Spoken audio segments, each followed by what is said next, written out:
Eu fiquei no Google, né, pesquisando o dia inteiro o que era aquilo, o que era esse tal de autismo.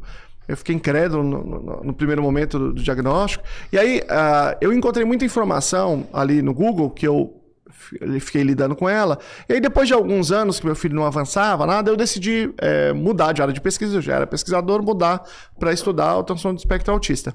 E aí muitas das coisas que eu tinha visto lá atrás na internet, eu vi que estavam erradas, eram falsas, né? E aí eu comecei esse trabalho de divulgação científica também, além da pesquisa, porque eu tinha tido muitas informações equivocadas. Então tinha a ver com essa minha história, né? Aí eu mudei completamente, dei um cavalo de pau na minha área de pesquisa para poder olhar para esse fenômeno do autismo. Se as informações fossem outras, você teria a conclusão correta imediata. Talvez eu tivesse, talvez não tivesse, mas eu teria... as minhas decisões teriam sido porque eu quis. Então eu vou te dar um exemplo. Eu fui no médico. Um médico especialista, um neuropediatra, né? E aí, ele pegou, fechou o diagnóstico, depois a gente já tinha ido no médico, e depois ele fechou o diagnóstico, e ele fez uma prescrição de tratamento. Qual é a prescrição de tratamento que ele fez? O que a gente chama de tratamento eclético. Você vai a vários profissionais, falando, psicólogo, teórico, terapia, não sei o quê, e cada um faz o que quer. Você faz uma sessão semanal de 1 hora, 2 horas e tal. Então a gente se esforçou pra caramba para fazer esse tratamento, foi muito difícil pagar tudo isso, né?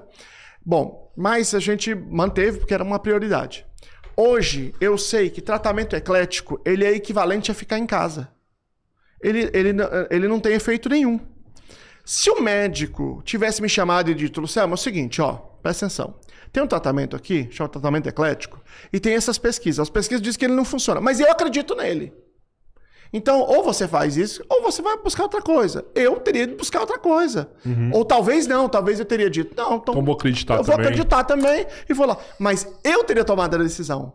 Quando eu cheguei nele e ele me disse, aqui está a prescrição... Essa é a solução? Essa é a solução. Não, ele não me deu a possibilidade, ele não me explicou, não clarificou para mim, para dizer para mim qual é o caminho que eu podia tomar. Então, hoje, o que eu quero dizer para as pessoas, o que eu passei a dizer desde então bom, você tem essas pesquisas, os dados são esses. Agora, o que você vai fazer com isso? Você faz o que você quiser. Se uma coisa tem evidência ou não. Eu estou dizendo, olha, isso aqui tem evidência ou não. Tem várias coisas, em vários debates sobre várias coisas, canabidiol, remédios, não sei o quê, dieta, etc e tal. Então eu apresento para as pessoas a evidência. Eu não estou dizendo que elas têm que seguir aquilo. Elas têm que seguir o que elas quiserem. Agora, eu acho que é importante que alguém diga para elas o que está na literatura científica e aí cada um segue seu rumo. E eu gostaria que me tivessem dado também essa escolha, né? E ela não me foi dada. Então, isso é uma coisa que eu acho muito ruim. Porque quando eu comecei a fazer a intervenção correta com meu filho, eu tinha 8 anos e meio. Com 8 anos e meio funciona? Funciona. Mas funciona, sei lá, 1% do que funciona se eu tivesse 3 anos e meio. Sim. Que talvez funcione 1% do que funciona se eu tivesse 1 ano, entende? Você acha que essa intervenção eclética, ela pode ser... sei lá, talvez uma tortura para pessoa que está passando por ela? Não, eu não acho que seja, não. Veja, o profissional sempre pode ser ou bom ou ruim, né? Exato. Então, se forem bons profissionais, isso não é problemático para ele. Só que, quando você olha a longo prazo, por exemplo, você não desenvolver certas habilidades que são muito cruciais para você, no futuro isso pode ser um negócio terrível. Eu vou te dar um exemplo. Meu filho não fala, certo? Ele começou a fazer uma intervenção que era apropriada a partir de 8 anos e meio.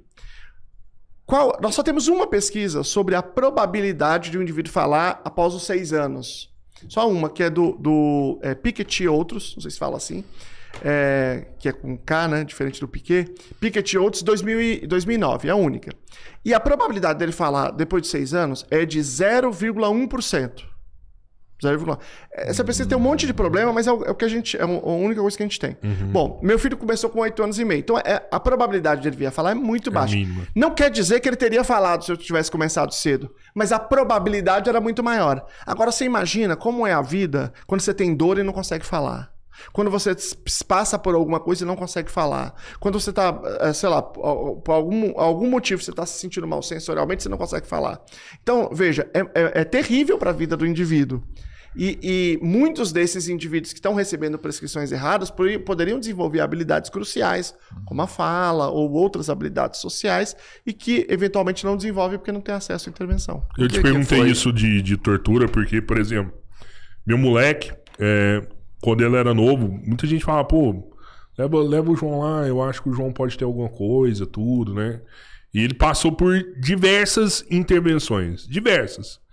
E pra ele, você notava que era angustiante tá passando por aquilo ali. Por exemplo, ele não gosta que nada encoste nele, nada. Não usa cueca, não usa meia, não usa tênis, nada pode encostar nele. Só tem uma bermuda específica, porque outras incomodam ele, incomoda muito mesmo. Abrir mão das coisas pra não ter que passar por aquilo ali. E, então leva na terapia comportamental, não sei o que e tal. Você ia lá, que lá era torturante pra ele, assim, sabe? A ponto de eu, pai, minha esposa, olhar e falar assim, será que a gente tá fazendo a coisa certa? Porque era óbvio que ele não tava bem. Ele não tava confortável naquilo ali, sabe? Então, será que... E até hoje a gente não tem o diagnóstico dele. Até hoje a gente não conseguiu. Pelo contrário, né? A gente tem um diagnóstico que não é o caso dele. Mas também não descobrimos o que é o caso dele. E a gente fica, pô, será que a gente tá fazendo certo com essa criança? Então, nesse caso que você tá falando, quando você tem um problema sensorial importante, normalmente a intervenção com melhor evidência é uma intervenção chamada integração sensorial de ERS, que é uma prática feita por terapeutas ocupacionais com a formação específica, a certificação específica, né? Se um profissional está lidando com uma criança, por exemplo, que tem um problema sensorial importante, e ela está impondo uma situação que é sensorialmente desconfortável, se vocês levaram, porque vocês sabiam, já dava para ver, tinha algum sinal, não é uma coisa que vocês descobriram depois. Claro. Então isso significa que esse profissional muito provavelmente estava tendo uma conduta que era equivocada, né? Você falou especificamente terapia comportamental, né? A terapia comportamental, às vezes a gente chama também cognitivo comportamental de comportamental. Estou falando comportamental mesmo, que é a ABA, né? Uhum. A intervenção ABA no Brasil, ela não é regulamentada. Então você tem muitas pessoas, e eu ouso dizer que talvez seja a maioria, que faz uma intervenção que não é ABA, são pessoas despreparadas, que não estão fazendo de fato uma intervenção clara, ética. Porque, por exemplo, se eu estou com um cliente, a gente normalmente chama de cliente, e ele está se sentindo mal, então a minha intervenção está errada. Não tem como ela estar certa, entende? Porque o pressuposto é que ela tem que estar... Aí tem uma expressão que se usa, que é feliz, relaxado, engajado. Happy, relaxed and engaged. Se ele não está nisso, e se eu estou mantendo o indivíduo aqui numa condição aversiva, a intervenção está errada. Agora, isso pode ser um lapso ético do profissional ou pode ser um lapso técnico, dele não entender que aquilo está acontecendo. Mas... portanto, uma intervenção bem feita jamais vai ser... Eu estou falando só de terapia comportamental, estou falando de qualquer área. Ela não vai ser. Uma intervenção bem feita não vai ser. Mas uma intervenção com problemas técnicos e éticos, aí sim pode ser. Angustiante pode ser quem tá angustiante. Passando por isso. Exatamente. Então, existem muitas situações como essa. Agora, essa condição que a gente está falando, sensorial, ela também é muito comum no autismo. Então, tem muitas pessoas que são autistas e que têm questões sensoriais importantes, né? É um dos critérios diagnósticos do autismo hoje. Como que... E aí, às vezes, você tem que ir nas duas intervenções. Você faz intervenção ABA e faz a integração sensorial. Voltando um pouco atrás, o que é o autismo hoje? O que a gente pode falar sobre isso? Tá, o autismo, ele é um transtorno do neurodesenvolvimento. Essa é a categoria. Você tem vários transtornos do neurodesenvolvimento. Você tem TDAH, autismo, deficiência intelectual, por exemplo. No caso do autismo, é o seguinte...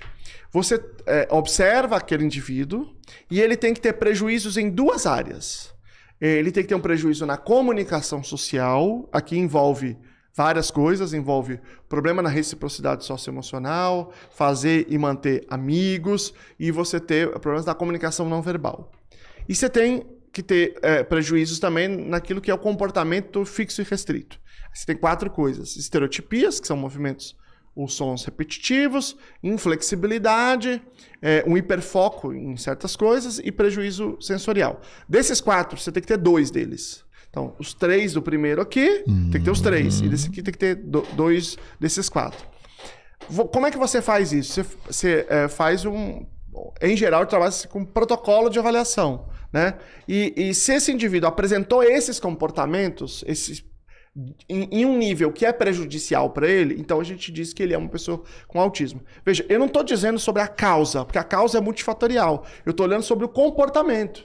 Então, é só quando eu tenho o desenvolvimento desse quadro é que eu digo que o indivíduo é autista. Então, ele é um transtorno do desenvolvimento caracterizado por um prejuízo na comunicação social e no comportamento e interesse fixo e restrito. Essas são as coisas que caracterizam a condição. E aí depois nós temos os níveis. E aí você tem a possibilidade, porque assim, nós temos hoje 2 documentos diagnósticos, 2 manuais. Um se chama DSM, Manual Estatístico Diagnóstico de Transtornos Mentais, que é da Associação Americana de Psiquiatria, que ele é só transtorno mental, ele não vai olhar para outras condições. E tem um outro chamado CID, que é a Classificação Internacional de Doenças, que é da Organização Mundial de Saúde, que olha para todas as condições de saúde, incluindo transtorno mental. No Brasil, oficialmente, quando o médico dá um documento, ele tem que colocar o código do CID, não do DSM, certo? Bom, no DSM tem os níveis. Os níveis são 1, 2 e 3. 1 é quando ele precisa de ajuda, um pouco de ajuda. 2 é quando ele precisa de ajuda substancial. Ou seja, durante uma parte do dia, ele precisa de ajuda, mas não é em todos os momentos. E 3 é ajuda muito substancial. É um indivíduo que é totalmente dependente, que precisa o dia inteiro de ajuda, alguém precisa dar do lado dele para fazer tudo, que ele não consegue fazer as coisas sozinho, né? O limite entre eles não é fácil, é difícil. Não é a coisa... Você olha o caso... Ah, isso aqui é 1, ou é 2, é 3. Tanto que não existe um bom consenso de como que você divide, né? Então, no DSM você tem os níveis. No CID, o CID novo, que ele é obrigatório a partir de 2027, que ia ser agora de 1º de janeiro, ele foi adiado para 2027. Ele já não fala em níveis. O médico, ele vai colocar se ele tem autismo ou não. Se tem, ele vai dizer se tem deficiência intelectual ou não. Se tem fala a linguagem preservada, se tem a linguagem prejudicada ou se não tem linguagem. Essas são as descrições. O médico pode colocar o nível? Pode. Mas não é obrigatório, porque o nível é DSM, não é o CID. Tem países que o médico tem que colocar o código do DSM, aí ele tem que colocar o CID, o nível. Estados Unidos, por exemplo, Holanda, tem vários países. Mas no Brasil, não. Então, às vezes, o médico vai colocar o nível, às vezes ele não vai colocar, né? Porque tem um documento que tem, outro documento que não tem. O que foi do que você já entendeu? Porque você começou contando pra gente que quando você começou a aprofundar o seu conhecimento, que muitas das informações